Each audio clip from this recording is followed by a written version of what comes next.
మీ business ఏదైనా మీ ఊర్లో promotion చేయాలంటే అది సుమన్ టీవీతోనే సాధ్యం. ఇప్పుడే సంప్రదించండి. నమస్తే, నేను మీ వెంకట శ్రీనివాస్ గారిని. మీరు చూస్తున్నారు Indians largest digital TV network Suman TV.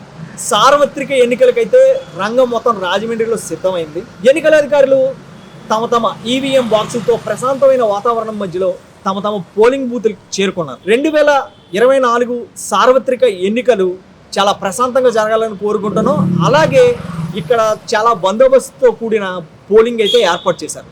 అంతేకాకుండా గత ఎన్నికలతో పోల్చుకుంటే ఈ ఎన్నికల్లో ఓటింగ్ శాతం ఎక్కువగా నమోదయ్యే అవకాశం ఉందని ఒక అంచనా అయితే ఉంది. రేపు జరిగే సార్వత్రిక ఎన్నికలకి ఈరోజే అధికారులు ఈవీఎం బాక్సులతో తమ పోలింగ్ బూత్లకు అయితే చేరుకున్నారు. ఈ ఎన్నికల ఫలితం వచ్చేసి మనకి జూన్ 4 వెల్లడల్లే అవకాశం అయితే ఉంది.